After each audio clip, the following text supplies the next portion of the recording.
Hello students, आज आपण types of ॲव्हरेजमधील arithmetic मीन यामधील कंटिन्युअस किंवा ग्रुप्ड फ्रिक्वेन्सी डिस्ट्रीब्युशन काय आहे ते पाहणार आहोत. ही अरिथमॅटिक मीनची तिसरी पद्धती आहे.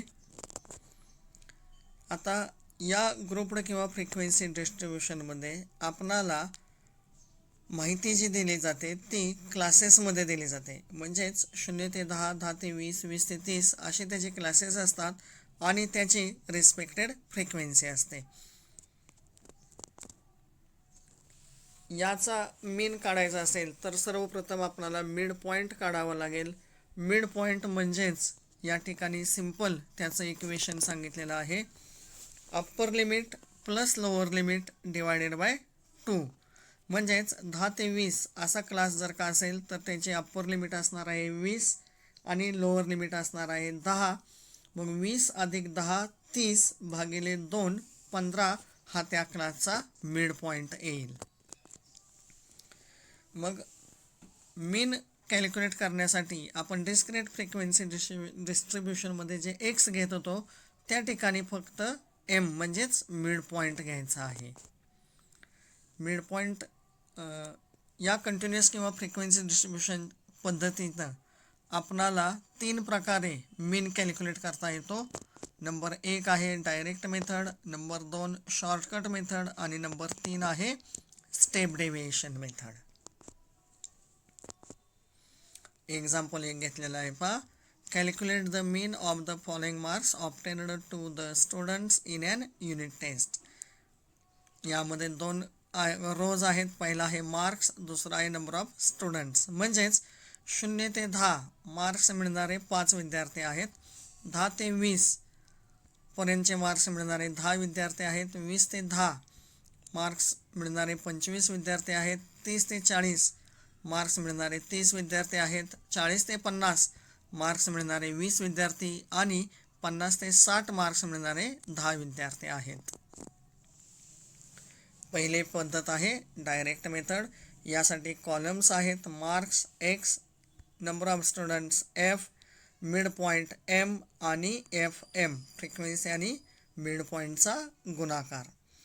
मग मार्क्स याचे क्लासेस आपणाला दिलेले आहेत, त्याच्या रिस्पेक्टेड फ्रिक्वेन्सीज दिलेल्या आहेत. आपणाला शोधायचं आहे mid point. Mid point upper limit plus lower limit divided by 2. म्हणजेच याच्या अगोदर नंबर ऑफ स्टुडंट्स बेरीज n 100. इथं मिड पॉईंट अप्पर लिमिट अधिक लोअर लिमिट भागिले 2. मग 0 अधिक 10 10 येतील, बेरीज 10 येईल, याला भागिले 2 केला तर मिड पॉईंट येईल 5. 10 अधिक 20 बेरीज 30 भागिले 2 15. 20 अधिक 30 बेरीज 50 भागिले 2 25. 30 अधिक 40 बेरीज 70 भागिले 2 35. 40 अधिक 50 बेरीज 90 भागिले 2 45. 50 अधिक 60 बेरीज 110 भागिले 2 55.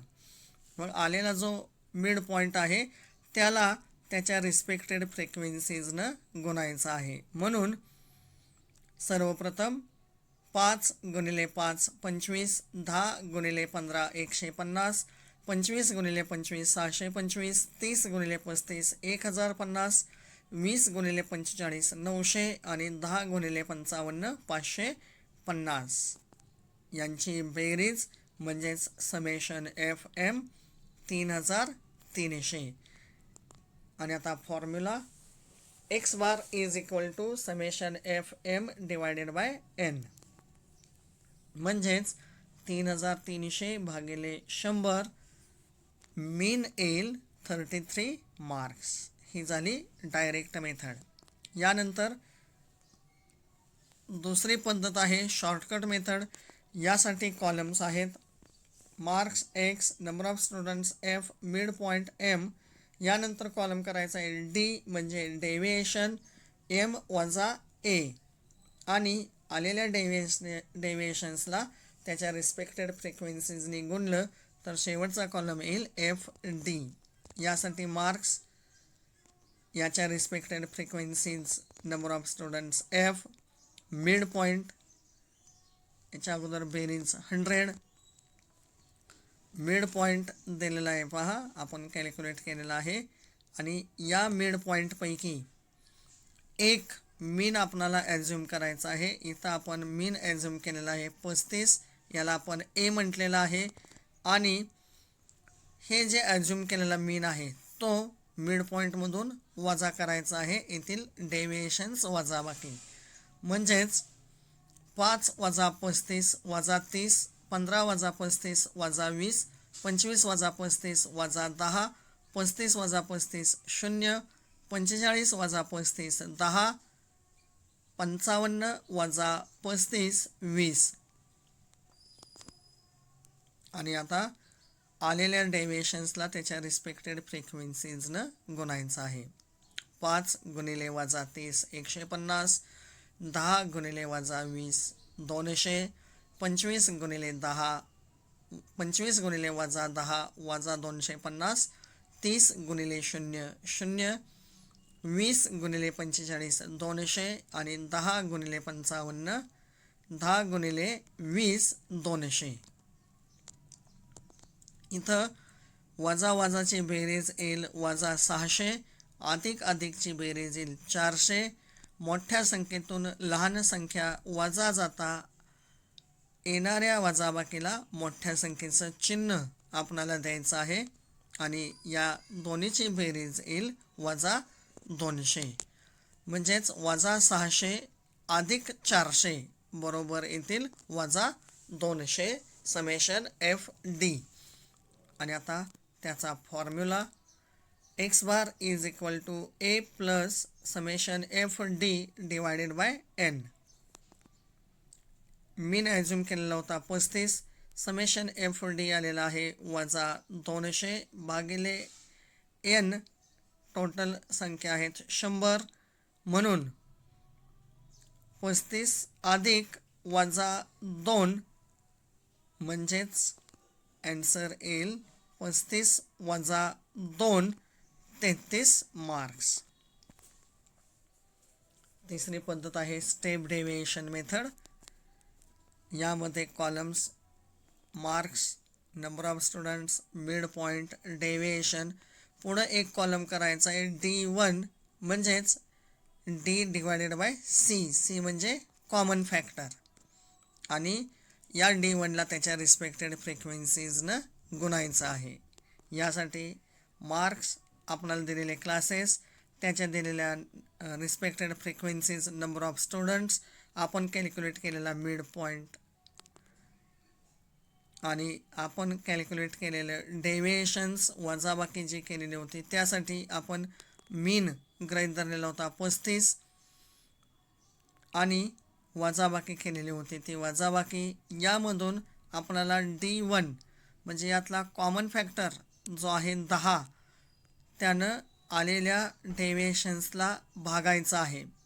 आणि त्याचं भागाकार येईल 30 भागिले वजा 30 भागिले 10 वजा 3 वजा 20 भागिले 10 वजा 2 वजा 10 भागिले 10 1 0 भागिले 10 0 10 भागिले 1 1 20 भागिले 10 2. आलेल्या डेविएशन्सला त्याच्या रिस्पेक्टेड फ्रिक्वेन्सीजनं गुणायचं आहे. आणि गुणाकार येईल 5 गुणिले वजा 3 वजा 15, 10 गुणिले वजा 2 वजा 20, 25 गुणिले वजा 1 25 वजा 25, 30 गुणिले 0 0, 20 गुणिले 1 20 आणि 10 गुणिले 2 20. इथं वजा वजाची बेरीज येईल वजा 15 अधिक वजा 20 अधिक वजा 25 वजा 60. आणि इथं अधिक अधिकची बेरीज 20 अधिक 20 40. मग इथं देखील मोठ्या संख्येतून लहान संख्या वजा करून मोठ्या संख्येचं चिन्ह आपणाला द्यायचं आहे. वजा 60 अधिक 40 वजाबाकी येईल वजा 20 की जे असेल समेशन FD1. यासाठी फॉर्म्युला आहे A plus summation FD1 divided by N into C.